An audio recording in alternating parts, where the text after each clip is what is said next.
Si vous voulez bien, on va commencer cette nouvelle table ronde que j'ai l'honneur encore de présider. Je ne sais pas si c'est comme ça qu'il faut l'appeler. Après la macroéconomie tout à l'heure pendant 1 heure, on va se pencher sur un sujet qui est davantage microéconomique, qui est sur le numérique, qui est évidemment au cœur de toutes les économies aujourd'hui dans le monde, et notamment à Monaco. Et donc j'ai l'honneur aujourd'hui de recevoir Diego Bonaventura qui va nous parler d'un programme qui a été mis en place, je crois, en 2010 et qui permet, ou 2020, pardon, en 2020, qui permet aux entreprises justement de se familiariser et de s'acculturer, je dirais, à la culture numérique. Et puis, pendant un quart d'heure, vous allez nous présenter votre sujet. Après quoi, on passera à une seconde phase avec monsieur Julien Dejanovic, qui va nous parler, lui, qui est directeur donc des services numériques à Monaco, et qui va nous parler des échanges, comment ils sont optimisés, comment ils sont sécurisés, et à l'heure dans le monde dans lequel nous vivons, je pense que là, ce sont des questions que se posent beaucoup, beaucoup, beaucoup d'entreprises, évidemment. C'est la confidentialité de tout leur commerce et de tous leurs échanges. Et puis, après chacun des exposés, qui va durer donc à peu près 15 minutes, je crois que c'est mieux de le serrer comme ça. Je donnerai la parole à la salle pour savoir si vous avez des questions à poser à l'un et l'autre de nos orateurs. Donc, je donne la parole à Diego Bonaventura. J'ai oublié de dire que vous étiez responsable du programme e-économie de la délégation interministérielle chargée de la transition numérique. À Monaco, va sans dire. À Monaco va sans dire. Merci pour cette introduction. Bonjour à tous, ravi d'être parmi vous.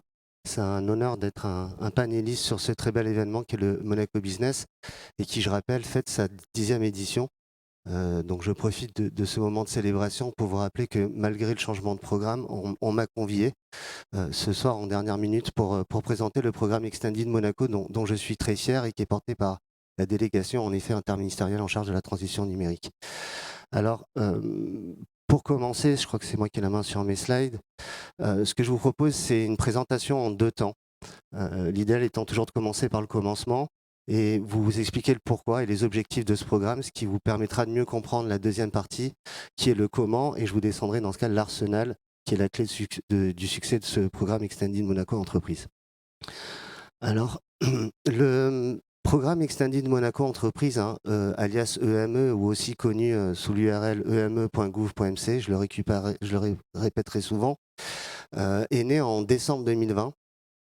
Il avait vocation de soutenir la relance économique de la principauté. Et dans ce contexte, il s'appuie en fait sur 3 objectifs principaux.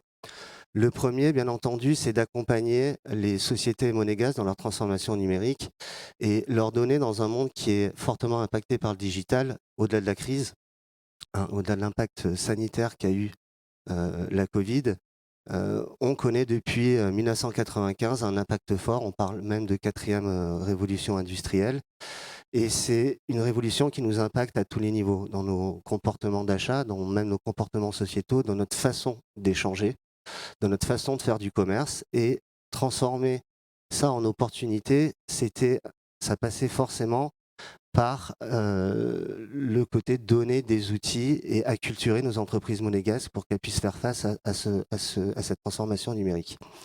Le deuxième objectif, c'était faire monter en puissance l'industrie du numérique. Il est impossible de prendre le pari de la transformation numérique si on ne peut pas s'appuyer sur un écosystème fort et compétent. Donc c'était important de placer l'industrie du numérique au centre de ce programme et de la dynamique économique. Le troisième objectif, c'était d'offrir un cadre réglementaire et des infrastructures qui permettaient à ces sociétés de profiter pleinement des opportunités qui sont données par le numérique.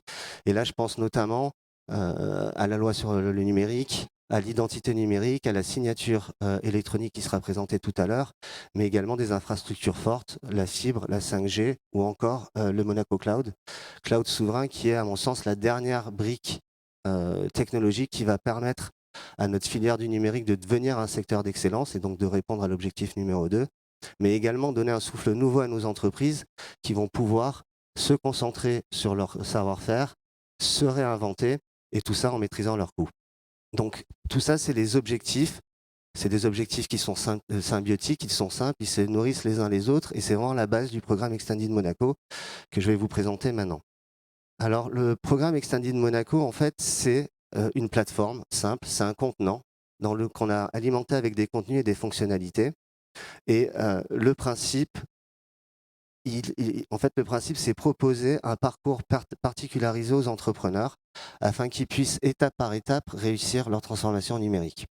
Alors, j'aime raconter, sans faire la genèse de ce plan d'action, que ce programme est né d'un constat.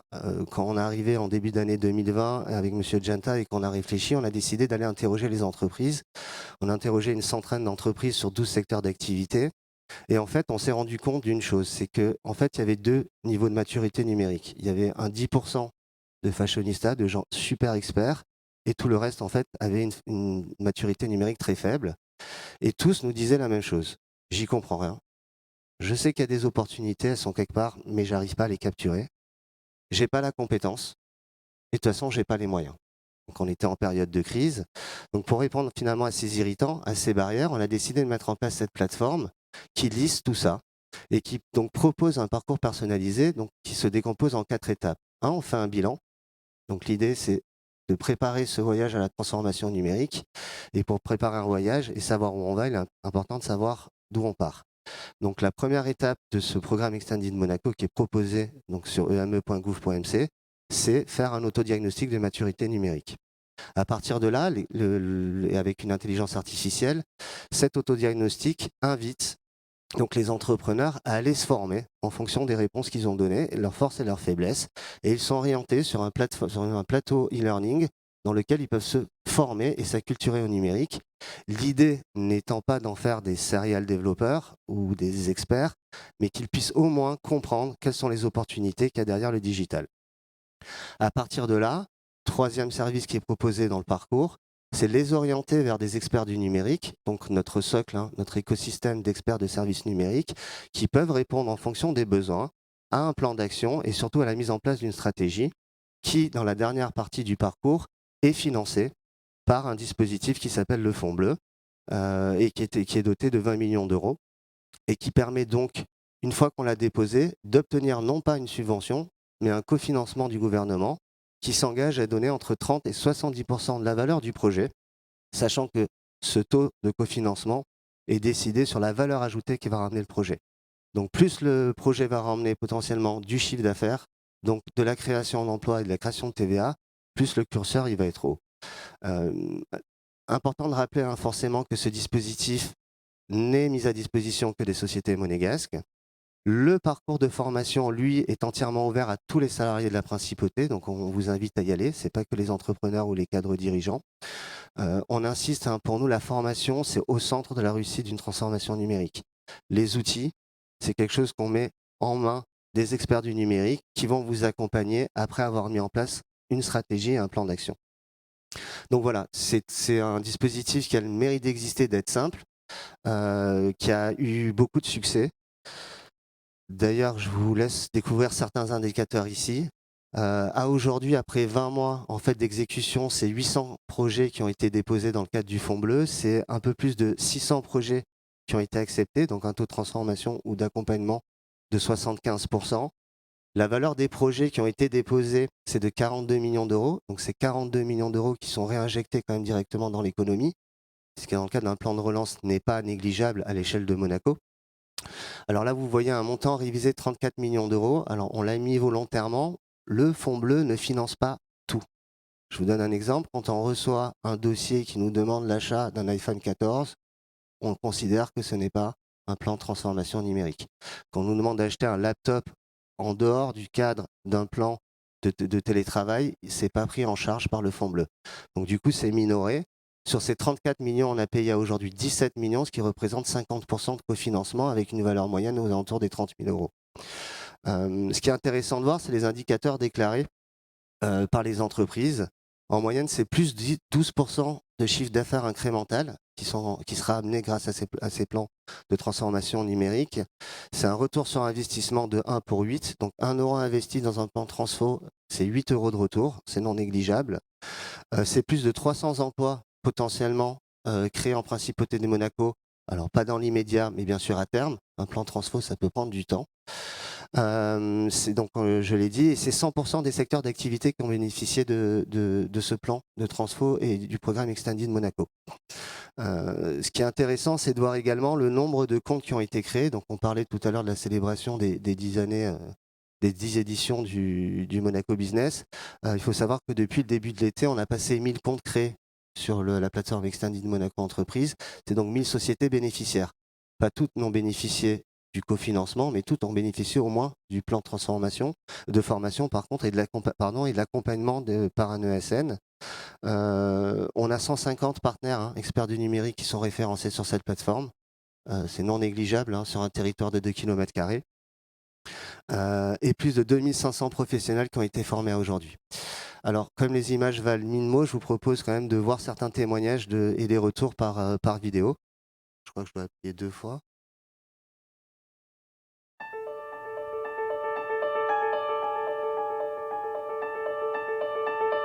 Dans ce monde nouveau où le numérique est omniprésent, Monaco ambitionne de devenir une ville-État de référence. En à peine 3 ans, la principauté s'est dotée des infrastructures numériques les plus pointues, en avance de phase sur tous ses voisins européens. Elle est désormais armée et souveraine pour relever les défis de développement de son économie et d'évolution de son cadre de vie. Premier pays au monde à être entièrement couvert par la 5G et la fibre 10 gigas, Monaco propose aux particuliers et aux entreprises une connectivité très performante. Le champ des possibles et les applications sont multiples, notamment dans les domaines de la mobilité et de la santé. Cette qualité de réseau était également un préalable pour exploiter pleinement le potentiel du cloud. Avec l'ouverture de Monaco Cloud, la principauté est devenue le premier État européen à disposer d'un cloud souverain. L'administration et les entreprises clientes ont ainsi un accès garanti au meilleur de la technologie, constamment à jour et à un niveau de sécurité répondant aux meilleurs standards. Autant de possibilités jusqu'ici inaccessibles pour les petites et moyennes entreprises pour se développer, gagner en compétitivité ou en productivité. Pour compléter son arsenal numérique, la principauté a lancé mi-2021 son identité numérique. Dans un monde où les cybermenaces se multiplient, Monaco a souhaité offrir à ses habitants la solution d'authentification numérique aboutie et se place ainsi dans le top 5 des pays les plus avancés en la matière. L'identité numérique monégasque est un accès simplifié à l'ensemble des démarches en ligne, y compris celles nécessitant une signature ou une preuve d'identité, qu'elle soit publique ou émanant de partenaires privés. C'est aussi une garantie sur la sécurité des données privées de nos habitants. Autre axe de modernisation fort, l'évolution de nos lois. La loi sur la principauté numérique, entrée en vigueur en décembre 2019, pose le socle juridique pour que cette transformation s'applique dans le quotidien monégasque. Parallèlement à la création de ces fondations indispensables, Monaco a entamé un travail de fond pour faire prendre le virage du numérique à son économie. L'État a consacré une grande partie de son plan de relance et d'investissement à la transformation numérique des entreprises monégasques. Premier volet essentiel de ce plan, la formation et l'acquisition de compétences. Plus de 700 sociétés et 2000 professionnels ont pu bénéficier de cours en ligne, participer à des webinaires impliquant des entreprises leaders du numérique ou encore évaluer la maturité numérique de leur entreprise. Second volet, avec la création du Fonds bleu, le gouvernement princier soutient les entreprises monégasques dans leur transition numérique. Plus de 400 projets ont été reçus et 85% d'entre eux ont été acceptés. L'impact du Fonds bleu est réel. Les entreprises qui en bénéficient affirment qu'un euro public investi génère 8 euros de chiffre d'affaires et que cette démarche va créer 250 emplois à Monaco. Dernier volet, cette dynamique vertueuse permet de développer une économie du numérique en principauté. Monaco comptabilise désormais près de 150 entreprises de services numériques et plus de 90% des projets financés à l'aide du Fonds bleu ont ainsi pu être confiés à des sociétés de services monégasques. Écoutez, Monaco, comme vous le savez, prend les devants sur beaucoup de domaines, incluant le digital et le numérique. Exactement. Toute la transformation digitale a pu être renforcée dans son développement pendant cette période-là grâce au Fonds bleu. Et donc l'initiative mise en place par le gouvernement nous a permis de faire une demande d'assistance pour la réalisation d'un nouveau site internet avec tous les outils digitaux et numériques qui sont désormais à notre disposition et le progrès qui sévit dans cette industrie. On avait la volonté de mieux se positionner, avoir un avantage à la fois compétitif et surtout mieux répondre aux attentes des clients qui exigent de plus en plus des demandes sur Internet, des cotations sur Internet et des disponibilités sur Internet. Nous avons réalisé 2 projets dans le cadre du Fonds bleu. Le premier, la modernisation et sécurisation des infrastructures informatiques. Le deuxième projet a été la collaboration intra- et inter-entreprises, avec la mise en place des outils collaboratifs Office 365. De façon globale, SBM Offshore possède une expertise clé et une position de leader pour le développement des énergies marines. Le projet consiste à structurer notre plateforme numérique ID. Il s'agit d'une plateforme qui regroupera un ensemble de fonctionnalités et d'informations dont le but ultime est de capitaliser sur l'expérience et le savoir-faire de notre entreprise pour commercialiser de nouveaux services. Mercure International devait commencer par mettre en place le socle d'infrastructures qui représente un fort investissement pour l'avenir. Étant donné que l'écosystème monégasque était en mesure de répondre à ces demandes, la sollicitation de l'aide du Fonds bleu a été un véritable accélérateur dans notre projet. Les réponses de la principauté face au challenge de la révolution numérique sont ambitieuses et concrètes. Nos entreprises disposent d'infrastructures évoluées, d'un écosystème de fournisseurs compétents et du soutien public nécessaire pour opérer ce moment de transition décisif. Autant d'atouts qui doivent aussi permettre à la principauté de conforter et d'augmenter son attractivité. Voilà, juste pour conclure, je crois que ces témoignages sont la plus belle preuve du succès de ce dispositif qui est assez unique. J'insiste sur la partie formation et je vois d'ailleurs des ESN. J'invite à chaque fois que vous déposez des dossiers Fonds bleu pour vos clients, de leur imposer d'aller sur la plateforme de formation. Plus ils comprendront, plus vous pourrez nourrir des projets intéressants.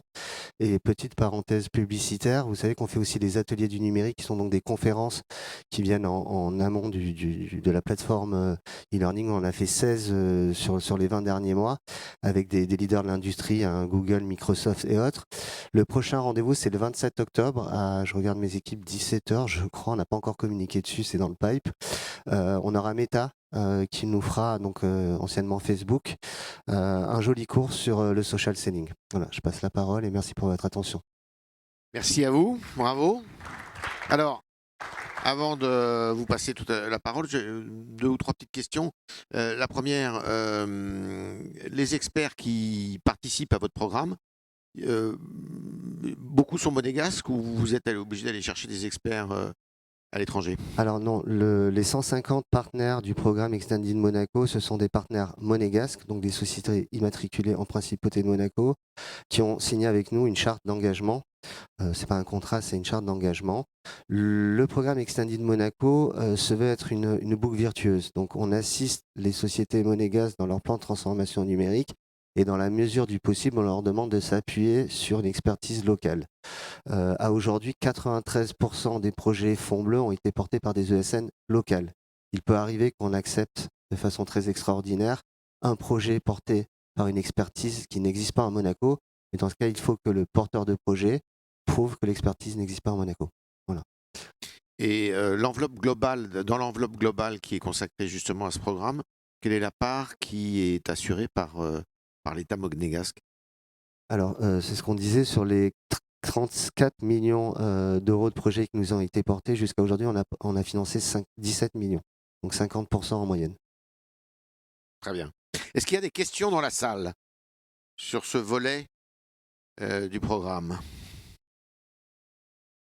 Oui, monsieur. Alors, je ne sais pas si la dame... Bah, levez-vous alors à ce moment-là. Attendez, mademoiselle arrive.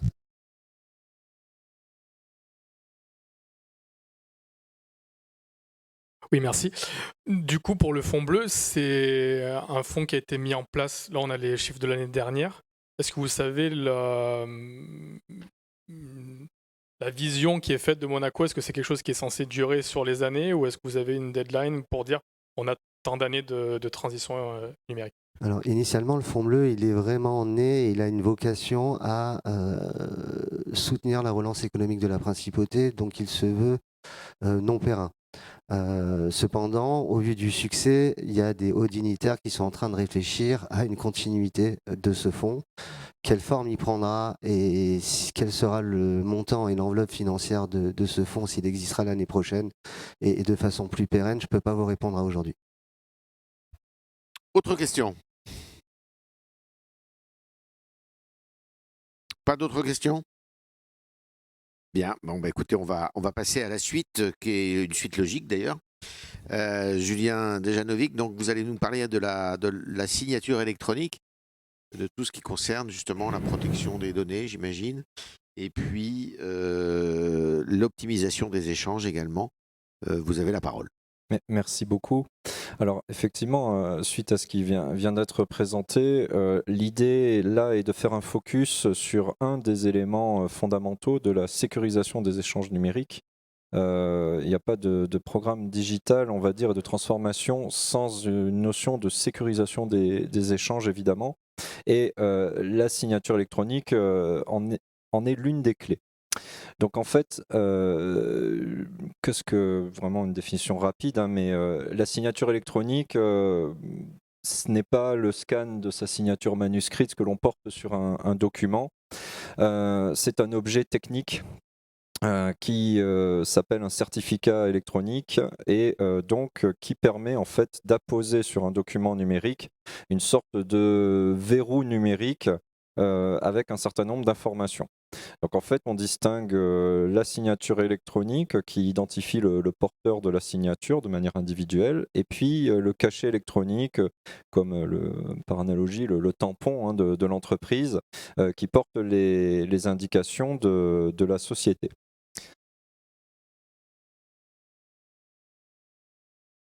Donc aujourd'hui, en fait, on a donc ces deux objets en principauté. Et qui sous-tendent ces objets, on a l'arsenal législatif et réglementaire. Finalement, bon, il y a un rappel des textes, mais le point central et ce qu'il faut retenir, c'est qu'aujourd'hui, en principauté, une signature électronique a la même valeur qu'une signature manuscrite pour ces documents. C'est réel, c'est en place, on a la loi, on a la réglementation, on a les objets techniques.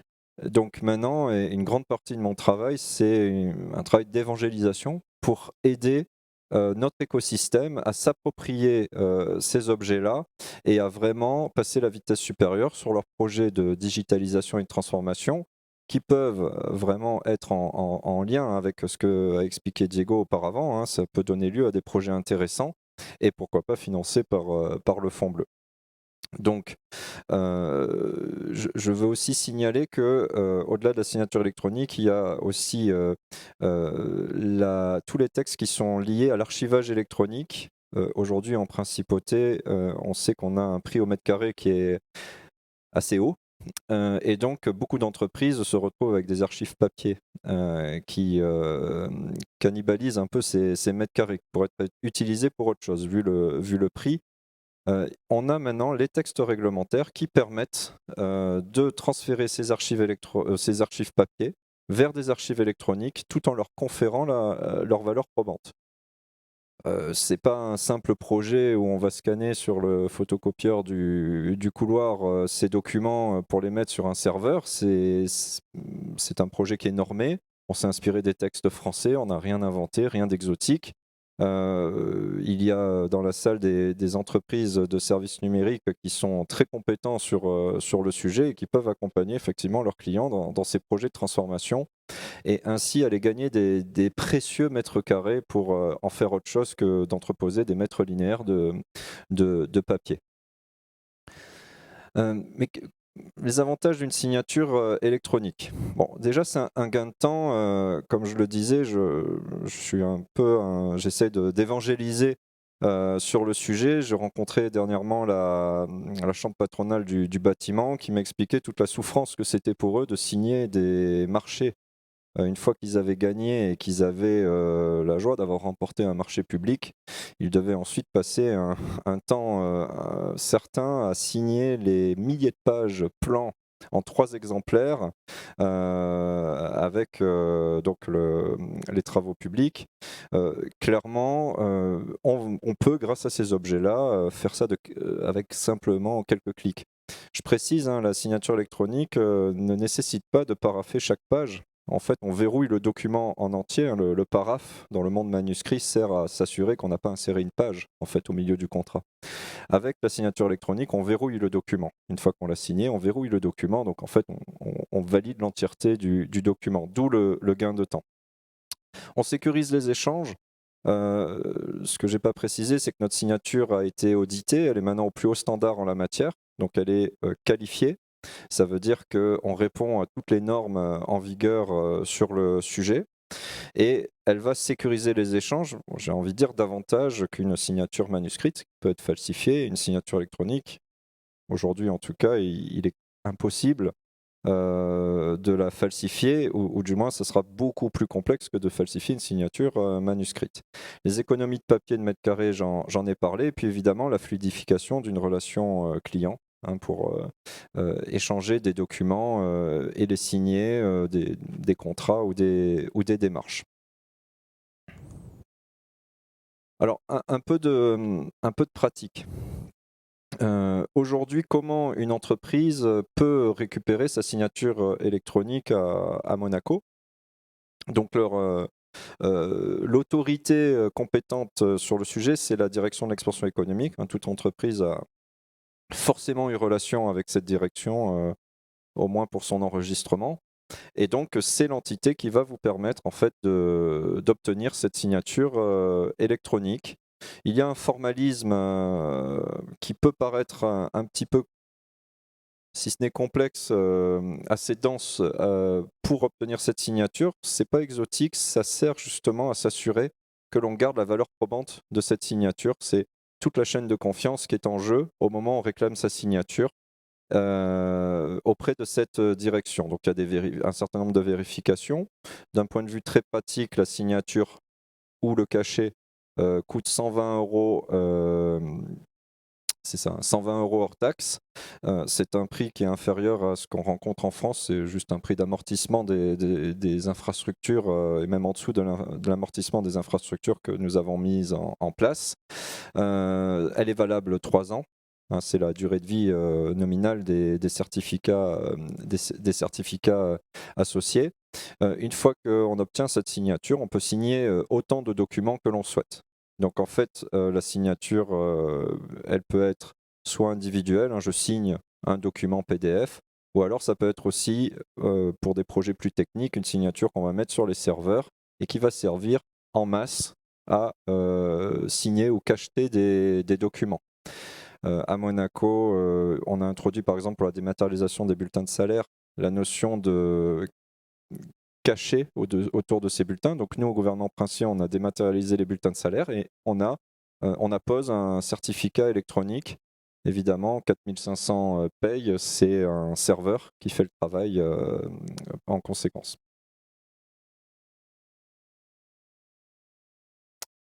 On peut désigner un mandataire pour aller chercher sa signature, c'est important, c'est prévu dans les démarches.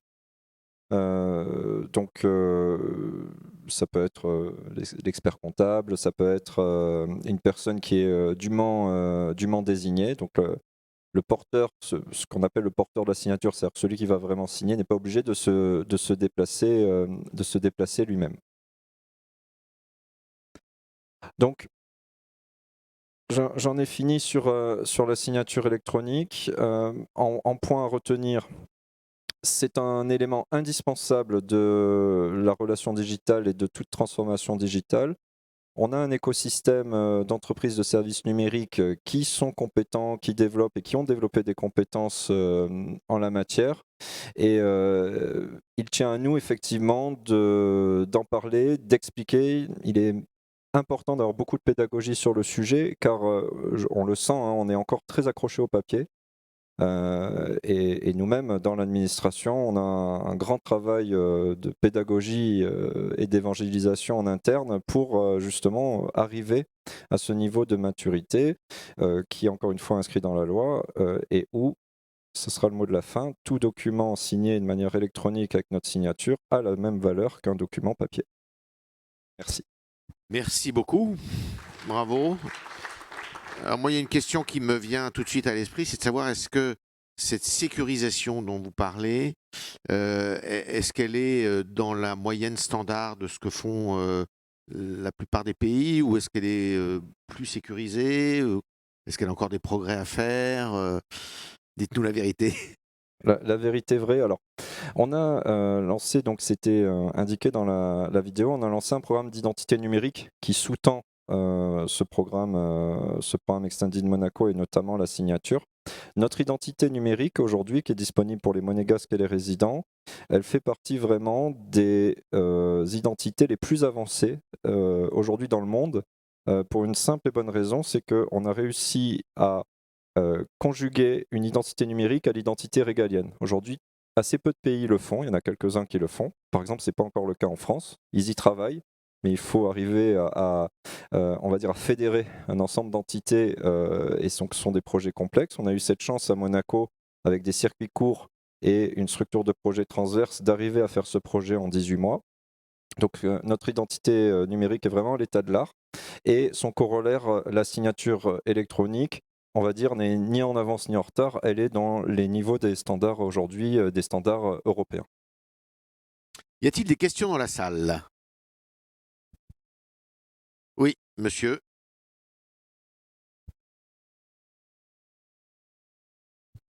Merci.